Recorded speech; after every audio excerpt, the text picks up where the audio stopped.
Olá, meus amigos e meus irmãos, sejam bem-vindos a mais uma mensagem de edificação espiritual.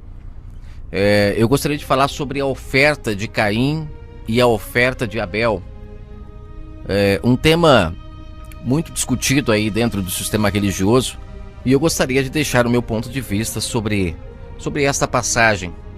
Ela se encontra em Gênesis 4. É uma história bem curta, não se fala muito sobre essa história, mas o mais interessante é que tem uma coisa nessa história que eu nunca ouvi falar dentro do sistema. Fala-se muito sobre a oferta de Caim e a oferta de Abel. Coloca-se a oferta de Abel como a melhor oferta e a oferta de Caim como a pior oferta, pelo fato de o Criador não ter aceitado a oferta de Caim e sim a oferta de Abel. Antes de eu ler o texto, eu gostaria só de fazer uma comparação, para ficar claro quando nós lemos o texto, uma coisa que eu percebo que acontece muito nessa passagem, e assim como em outras.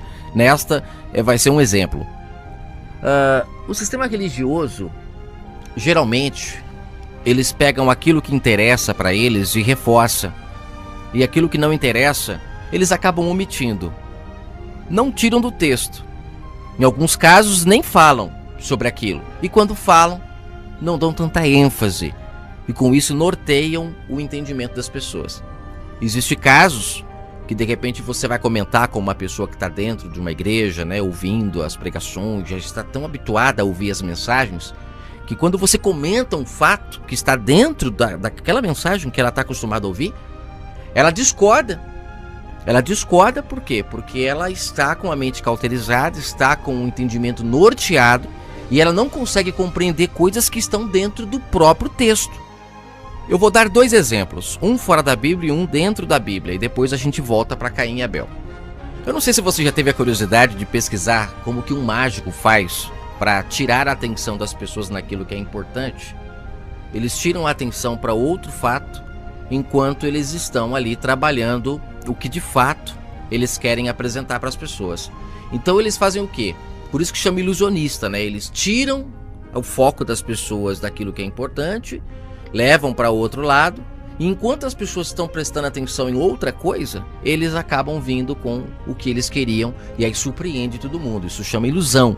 É mais ou menos o que acontece dentro do sistema religioso, porque eles tiram a atenção daquilo que de fato interessa, levam para outro lado, e aí com isso eles laçam as pessoas naquilo que eles de verdade querem. O objetivo que eles precisam geralmente está relacionado a dinheiro, geralmente está relacionado a pegar coisas das pessoas, só que de uma forma usando a palavra, de uma forma bem trabalhada os textos, e aí as pessoas acabam dando tudo o que tem de uma maneira enganada, mas acreditando que estão fazendo o que é correto. Assim como a viúva pobre. Lá em Lucas 21, comenta sobre o caso da viúva pobre. Você começa lendo Lucas 21 e a impressão que dá é que a história começa em Lucas 21, mas não começa. Você vê que até quem dividiu capítulos e versículos da Bíblia usou essa estratégia de tirar o foco do que é importante e levar para outro ponto, e ali ele consegue manter o povo com a mente norteada. E isso tem um objetivo, é claro. O objetivo é que se alguém chegar falando o contrário àquilo que ela aprendeu, ela vai bater contra. Mas o problema é que muitas das vezes ela aprendeu de forma errada. Ela está com a mente totalmente norteada. E aí com isso, você vai falar, ela vai achar que quem somos loucos somos nós que estamos apenas falando o que está no texto. Não estamos acrescentando nada e nem dando ênfase nisso ou naquilo, muito pelo contrário. Só mostrando que tem que olhar os dois lados. Espera aí, o texto ele tem um lado, tem o outro lado. Qual lado estamos pegando? O que é interessante para nós ou o que é interessante para o reino do Pai? Eu falei o primeiro exemplo sobre o mágico, né? O ilusionista, como que ele faz para tirar o foco das pessoas naquilo que é importante. E depois ele volta o quê? Ele volta trazendo aquele laço, né? Fazendo com que as pessoas fiquem admiradas com tudo aquilo que ele fez. Mas na verdade, ele apenas tirou o foco dela do que é importante. No meio religioso não muda nada.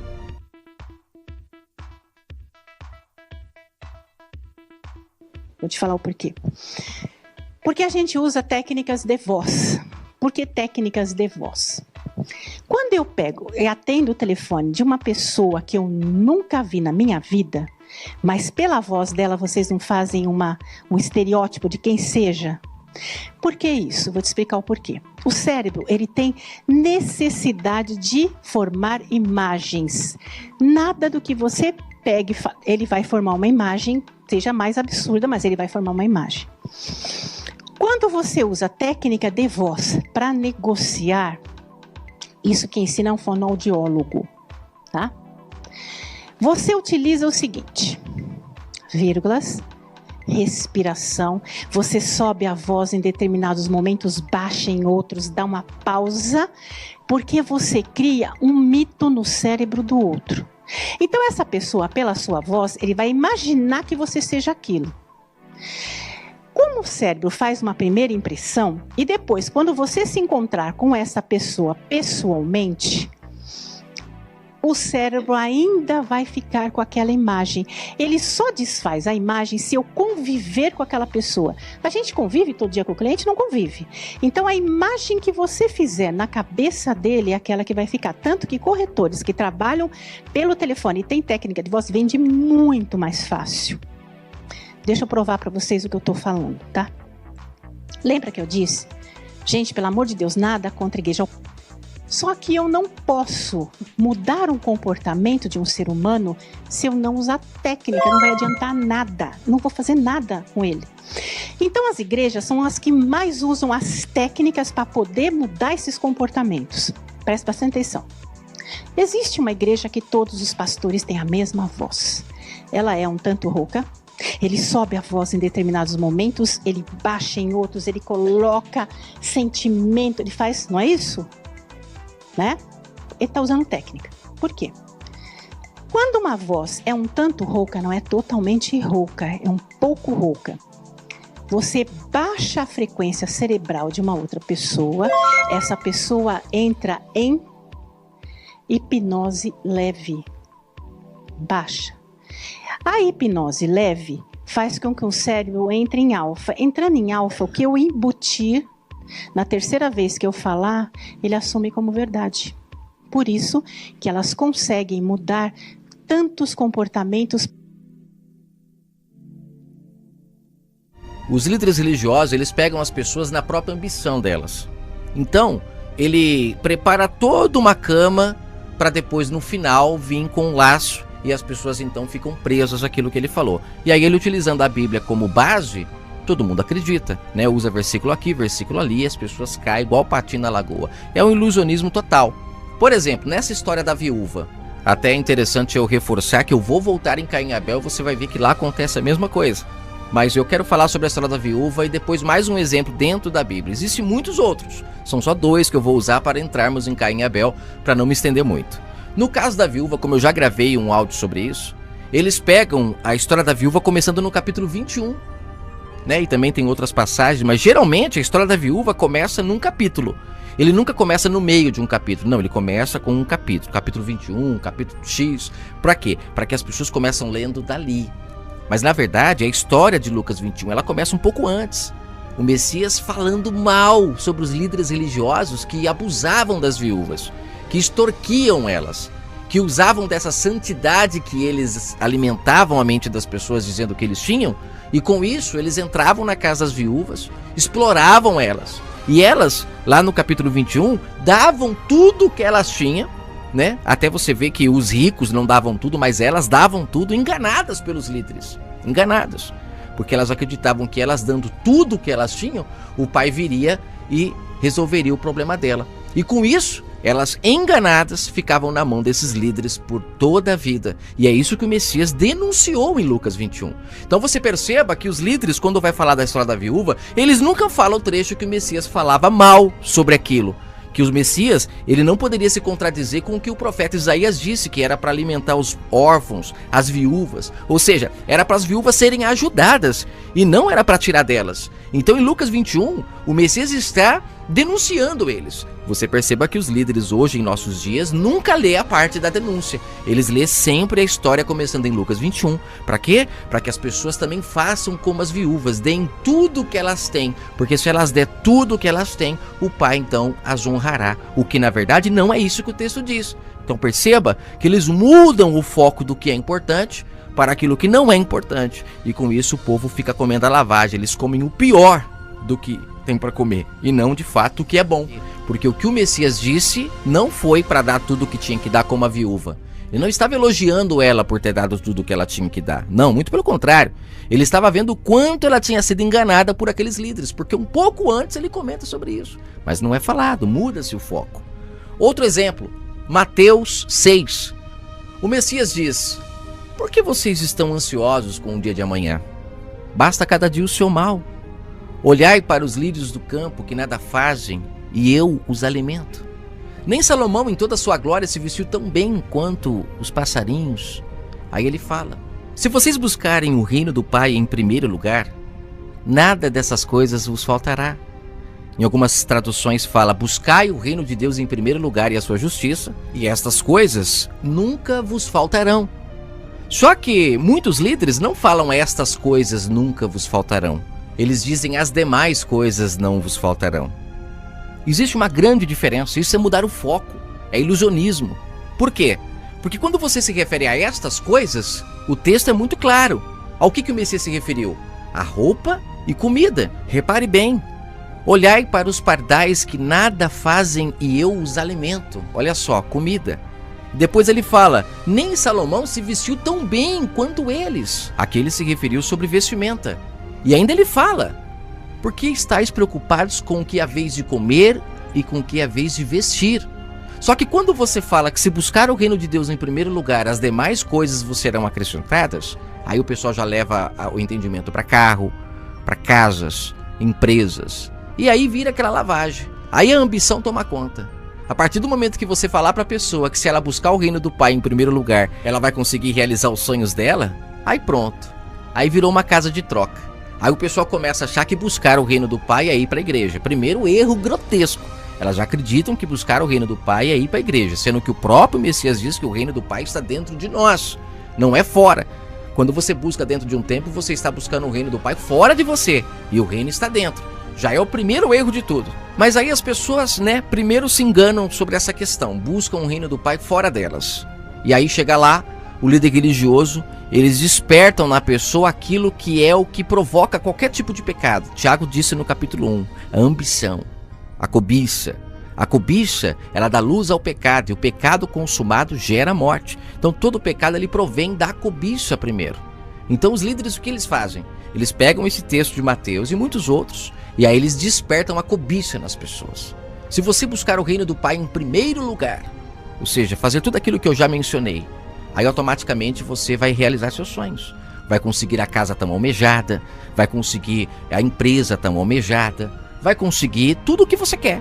E aí as pessoas ficam presas nessa armadilha. E o texto é simples. O Messias se referia a comida e vestimenta. Coisas de pessoas simples, que não são ambiciosas, basta cada dia o seu mal, não acumulam para si. Perceba que é simples, mas como eles tiram o foco, trabalham com essa questão de ilusionismo, mas as pessoas não percebem, porque afinal de contas eles dizem ser homem de Deus. Assim como no caso da viúva. A viúva ela era enganada justamente por isso, porque eles se diziam homens escolhidos por Deus. Deus havia os escolhido para aquela função, era um chamado que eles tinham, e com isso as pessoas respeitavam. O próprio Messias fala lá em Lucas 19, vós é que dizeis isto. Ele disse isso para os líderes. Vós é que dizeis que foi Deus que escolheu vocês. Mas quando de fato eu conheço o coração de vocês, eu sei que de fato não é nada disso. O que move vocês é a ambição de vocês. Vocês usam as pessoas para conseguir o que vocês querem. Percorrem a terra toda para fazer um convertido, e quando consegue, torna ele 2 vezes mais merecedores do inferno. Foi Jesus que disse isso, não sou eu que estou dizendo. Quer uma prova de que o que ele disse é verdade e eu só estou aqui afirmando e atestando? Basta você chegar num líder religioso e falar que não vai pagar mais o seu dízimo, que não vai trazer mais a sua oferta. Ele vai te excomungar, vai falar um monte para você. Porque o interesse dele é que você continue dando, porque é com tudo isso que ele se sustenta. Se você tirar, ele cai, ele perde, e ele não quer. Então o interesse dele não é com almas, porque se fosse não tinha tantas igrejas abertas. Eles se uniam e abria um canal só de televisão para falar sobre a verdade, abria um templo só. Por que existe várias igrejas, uma até do lado da outra? Porque cada uma está caminhando pelo seu próprio interesse. O profeta Isaías disse isso. Cada um procura o seu próprio caminho. E as pessoas, infelizmente enganadas, acham que estão certas seguindo esses homens, mas estão comendo lavagem da mão deles. Eles estão sendo induzidos à cobiça também, porque esses líderes, a cobiça que eles têm, eles passam também para as pessoas. Aí as pessoas deixam de buscar o verdadeiro reino do Pai, que é espiritual, ou seja, viver em espírito, e acabam buscando o reino fora delas. Acabam acreditando que buscar o reino do Pai é ir dentro dessas igrejas, praticar todas essas práticas que eles ensinam, e com isso, infelizmente, sem saber, estão caminhando para um profundo abismo. São cegos guiados por cegos. Estão sendo movidos pela ambição deles próprios. Muitos saem do serviço para viver do evangelho, contrariando o que o próprio apóstolo Paulo fala, porque eles dizem que Paulo disse que o obreiro é digno do seu salário, né? Então eles usam essa passagem para defender que podem então viver agora do evangelho, contrariando, porque o próprio Paulo fala: eu trabalho, as minhas mãos conquistaram tudo o que eu tenho. Eu faço isso para que ninguém pense que eu estou pregando o evangelho por interesse. O próprio Paulo disse isso. Eu poderia receber porque o obreiro é digno do seu salário, mas eu não faço. Eu não quero que vocês pensem que eu estou fazendo isso por interesse. Eu faço isso por amor a vocês. E você perceba que o que nós temos aí hoje não são esse tipo de gente. Infelizmente, a maioria tem os aluguéis de suas casas pagos por dízimos e ofertas de muitas viúvas, de muitos órfãos, de muitas pessoas necessitadas. E o pior, utilizam-se de palavras distorcidas, versos isolados. E aí as pessoas vêm e dão tudo o que não tem para esses homens. E eles dizem: aguarde que Deus proverá. O deles é pago na hora, o dízimo, a oferta. Mas o das pessoas, elas têm que esperar, é pela fé. Então perceba que o engano é muito grande. É muito grande. Mas eu vou voltar em Caim e Abel para a gente não prolongar muito, e você vai entender que existe uma outra mentira nesse texto, que infelizmente muitos caem, porque eles pregam aquilo que interessa para eles e não o que de fato é interessante para o reino do Pai. Porque o reino do Pai não traz lucro para eles. Quem nasce do Espírito, quem busca o reino do Pai em primeiro lugar, dá de graça o que de graça recebe. Já aqueles que infelizmente buscam um reino externo precisam de dinheiro para pagar aluguéis, programas de TVs e tantas outras coisas, que se pudesse ser revertido para os pobres, os famintos, os necessitados, aí sim estariam cumprindo a palavra do Pai e de fazer discípulos. Porque fazer discípulo é isto: é abraçar aquele que precisa de abraço, é dar comida para o faminto, é cobrir o necessitado. Isto é ir e fazer discípulo. Agora, ficar em programa de TV, pago milhões pelo povo, isto não é ir de fazer discípulos. Isto é fazer as pessoas 2 vezes mais merecedoras do inferno. É fazer as pessoas buscarem o reino do Pai fora delas e não dentro delas. Mas vamos voltar em Caim e Abel para a gente finalizar. Eu creio que até aqui deu para você entender muito claro essa questão do ilusionismo, de tirar o foco do que é importante para aquilo que não é importante. E com isso consegue-se tudo o que se quer, né? Porque utilizando a palavra do Pai, as pessoas vão longe, constroem até o templo de Salomão, milhões e milhões e milhões, e o povo dá o dinheiro achando que estão contribuindo para o reino de Deus. Vamos agora aqui em Gênesis 4. Diz o seguinte, né, que Adão e Eva tiveram 2 filhos. E aí no verso 3, ele fala o seguinte: aconteceu que ao cabo de dias, Caim trouxe do fruto da terra uma oferta ao Senhor. Verso 4, e Abel também trouxe dos primogênitos das suas ovelhas e da sua gordura. E atentou o Senhor para Abel e para a sua oferta, mas para Caim e para a sua oferta ele não atentou. E irou-se Caim fortemente, descaiu-lhe o semblante. E o Senhor disse a Caim: por que tiraste? Por que descaiu o teu semblante?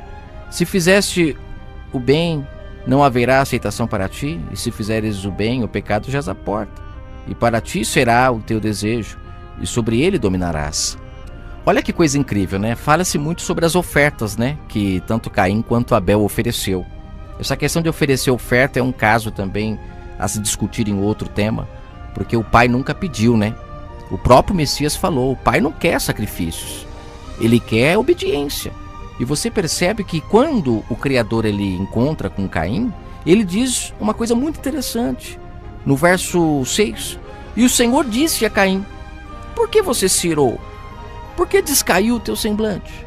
Olha o que ele diz para Caim no verso 7. Se fizeres o bem, você acha que eu não teria te aceitado? Gente, olha, eu fico sem palavras com esse verso. Se fizeres o bem, se obedeceres, Será que eu não te aceitaria, Caim?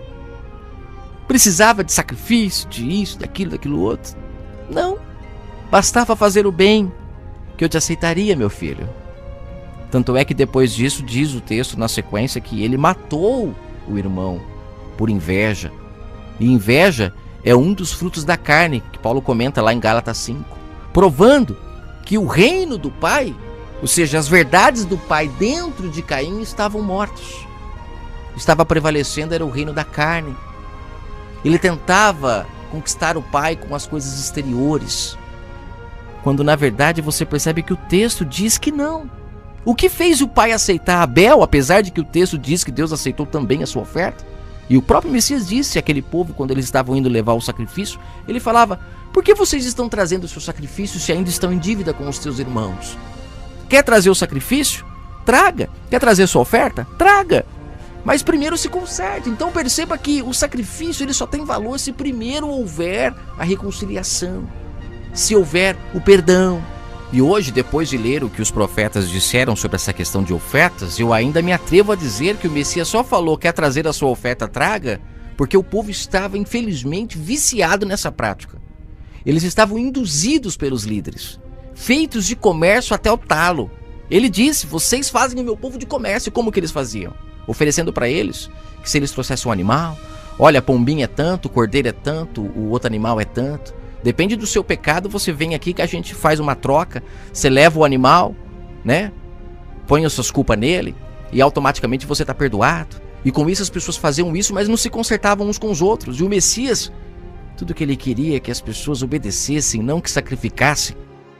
Percebemos até hoje que as pessoas preferem sacrificar do que obedecer. Se as pessoas apenas obedecessem aquilo que o Pai fala dentro delas, porque isso é ouvir a sua boca, é a sua voz. Quando for fazer um mal a alguém, aquela vozinha que fala: não faça. Que todos nós temos isso dentro de nós. Quando vai pegar o que é dos outros, Deus fala: não faz, não pega. Se a gente ouvisse essa voz, a gente com certeza seria mais lúcido, agiria com mais convicção. A ambição não seria tanta, porque quando vamos nesses lugares, as pessoas começam a dizer que você tem que ter, você é filho de Deus, Deus é dono do ouro, é dono da prata, sendo que esse reino não é dele. As coisas físicas, as coisas da terra, o próprio Messias disse: eu não quero, quando ofereceram isso para ele. E quem foi que ofereceu? O inimigo. Se prostrares a mim, te darei todas as coisas. Todos os reinos serão teus. E ele disse: não quero. Porque aqueles que são do Espírito, aqueles que nascem do Espírito, as coisas carnais, as coisas físicas perdem o seu sentido. E elas acabam não querendo mais essas coisas. Mas quando as pessoas vão nesses lugares, é dito a elas que elas merecem ter. Elas têm que ter. E é claro, tudo isso tem um objetivo. Quanto mais as pessoas têm, quanto mais elas se matam para ter, mais caro é o dízimo que elas têm que pagar, maior é a oferta.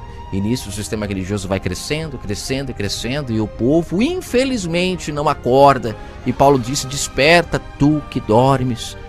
Ouça as palavras do Pai dentro do seu entendimento, do seu coração. E se liberte desses homens hoje mesmo.